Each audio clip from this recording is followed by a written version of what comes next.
The UK has left Afghanistan, but the debate over who is responsible for the chaotic nature of the departure is only just beginning.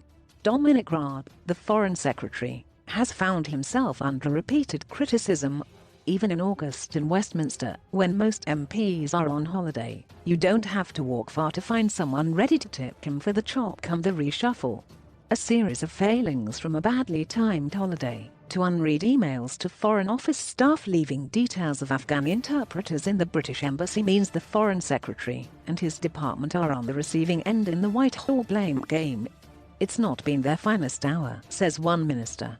On Tuesday morning, Raab attempted to push back, suggesting that the failure to anticipate how quickly Kabul would fall was a mistake by military intelligence, and that at least one inbox of unanswered email was a Ministry of Defense responsibility, with a government source suggesting Raab's handling of the Afghan crisis meant he has about as much chance of being in a top 4 position by next spring as Arsenal. Potential successors are already being talked up.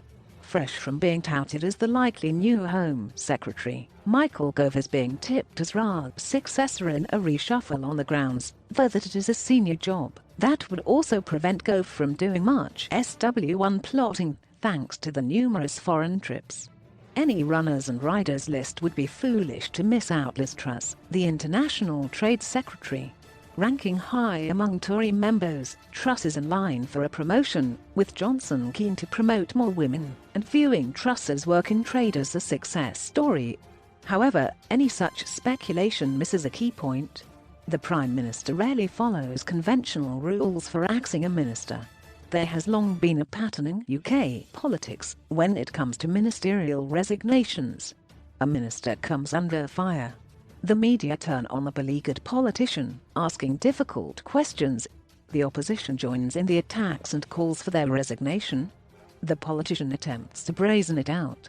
More revelations come, and eventually they either choose to go, or the Prime Minister makes clear they have no other choice. It's what happened under Theresa May with then Home Secretary Amber Rudd, Priti Patel as International Development Secretary and Michael Fallon as Defence Secretary. Yet, since Johnson entered number 10, such resignations or sackings have been rare.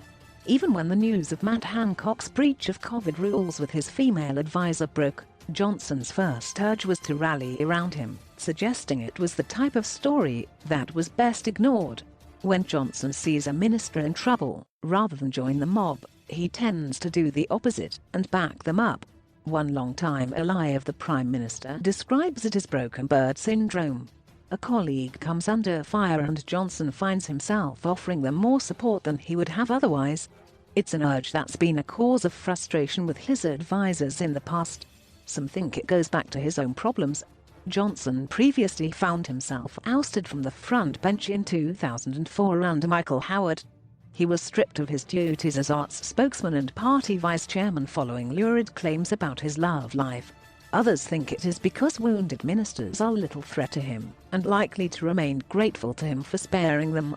It means that sackings are unlikely, and even moves in a reshuffle are up in the air. There's also another factor working in Raab's favour. He is trusted by 10 Downing Street. While Raab's handling of the Afghanistan evacuation has landed badly with Tory MPs and his ministerial colleagues, he is still the person the Prime Minister trusted enough to make his de facto deputy. When Johnson was in intensive care last year with COVID-19, it was Raab that led the government in his place. At the time, aides joked that it was an easy choice. We needed someone who wouldn't try to take over full-time. We couldn't have Gove. Raab has long been seen as a competent pair of hands who can be trusted to get on with the job. While the competency is now in question, the trust remains. With Rishi Sunak's star increasingly seen as a threat in number 10 to Johnson's, the value of having a minister who poses little threat can't be underestimated. It comes as the constant threat of a reshuffle is leading to complaints among ministers who suggest it breeds bad government. If there are frequent rumours of a front bench shake-up, civil servants are harder to corral, and ministers don't want to take risks. It also means everyone is quick to join in on a pile-on. The more ministers under fire, the higher the chance that you won't be the one being cast out. But whether Raab stays or goes, all this blue-on-blue action makes the government look chaotic and divided parties rarely win elections.